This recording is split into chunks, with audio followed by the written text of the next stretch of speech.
I remember one Christmas morning at another parish, we had a children's liturgy. And it was beautiful. We had all kinds of shepherds. Never saw so many bathrobes in your life. And all the sheep, and the sheep had made their own little costume out of a paper bag. They put eye holes in it and then covered it with cotton. They were really cute. And of course, all the angels, oh my gosh, angels flooded the place with all their tinsel and golden halos. And of course, there was Mary, Joseph, and the child at the very front. And when it came time for the homily, I invited all the children in the church to come up and sit around the crib. So we had a bunch of little bitty kids. And so I asked them some questions. I said, what is Christmas to you? And one said, oh, we have Grandma and Grandpa with us, and they brought lots of presents. And I said, if you were at the crib of Jesus on that first Christmas when he was born, what would you say to Jesus? And this one little kid said, I would say, Jesus, I love you. And another little kid said, Jesus, help my grandpa who is sick. And this other little kid had his hand waving. I said, Timmy, what would you say to Jesus if you were at the crib on his birthday? And Timmy said, I say to him, Happy Hanukkah. True story. Oh, the place just came down. But you know one thing, that kid knew that Jesus came for everyone. For everyone, not just the Christians, but the Jews and the Muslims, even the pagans. Jesus came to save the world. And how did God plan all of this? You know, God planned it. And he wanted to save mankind. And what did he do? He sent his only son as a baby, helpless, vulnerable, to do the greatest work of all, to save our souls, to save us, to be with him forever in heaven. What a surprise that was. But you know, God is always surprising us, isn't he? You ever have those God moments in your life where you know that God was there touching us, blessing us, helping us? God is always surprising us. Well, the real question that we have to ask today is, who is Jesus?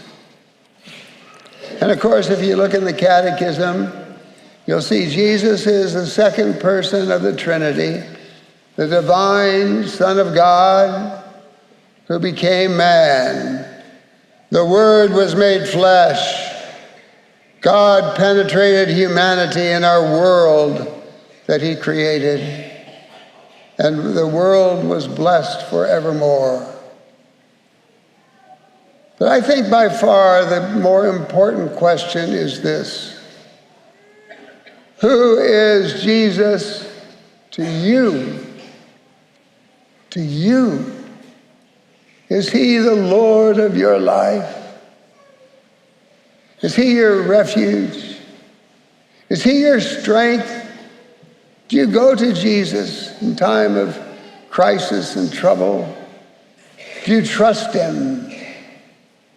Do you entrust your life in his hands? Is he your refuge and your strength? You know, Jesus is all of these things. And It is the great goodness of God that we celebrate today. You know, the plan of God was this, that Jesus become a bridge between himself and ourselves, between divinity and humanity. Jesus is that bridge. He took upon himself our humanity so that we would share his divinity. His plan is for us to be united to him, and that union begins here on earth.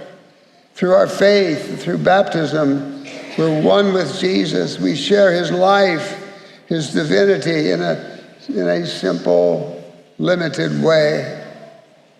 But it's what we share is Christ himself. And we are destined to be with him forever in the fullness of his love.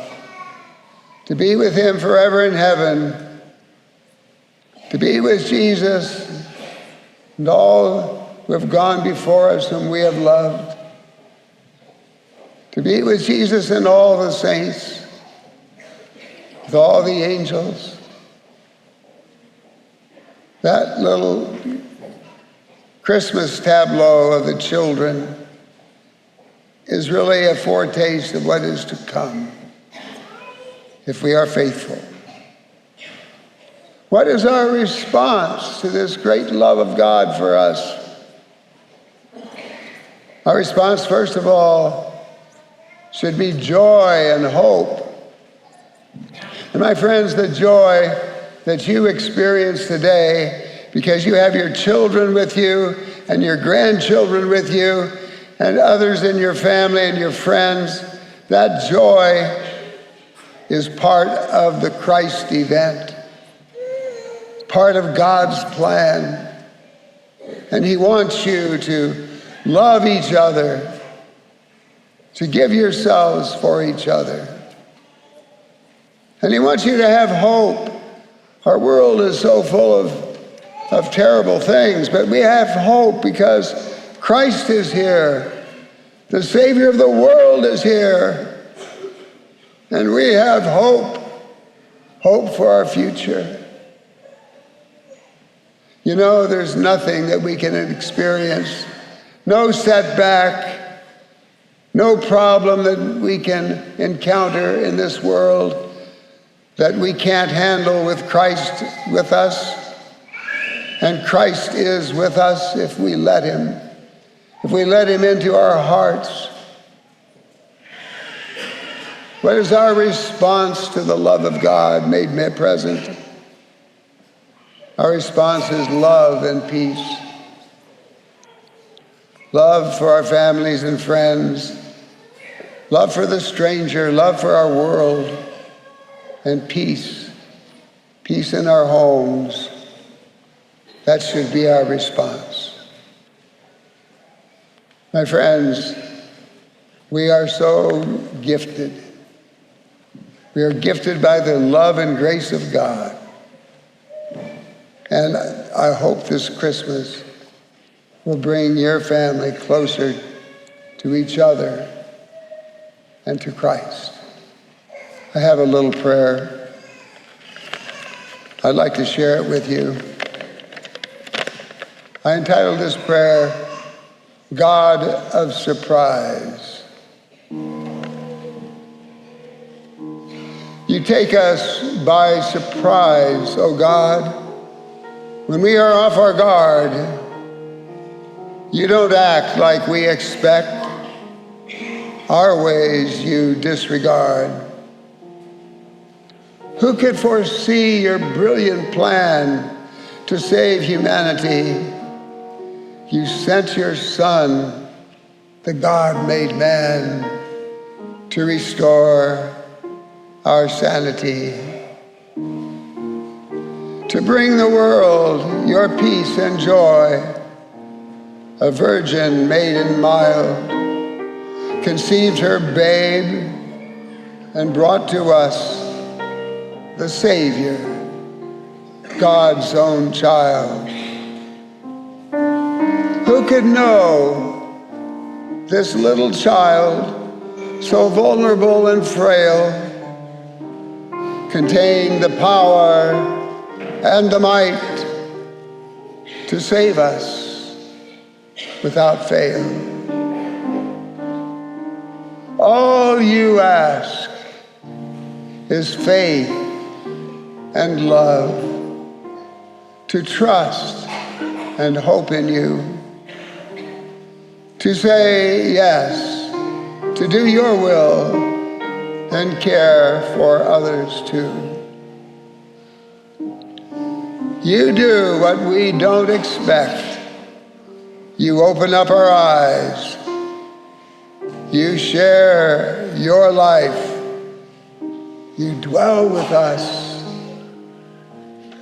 O God of great surprise.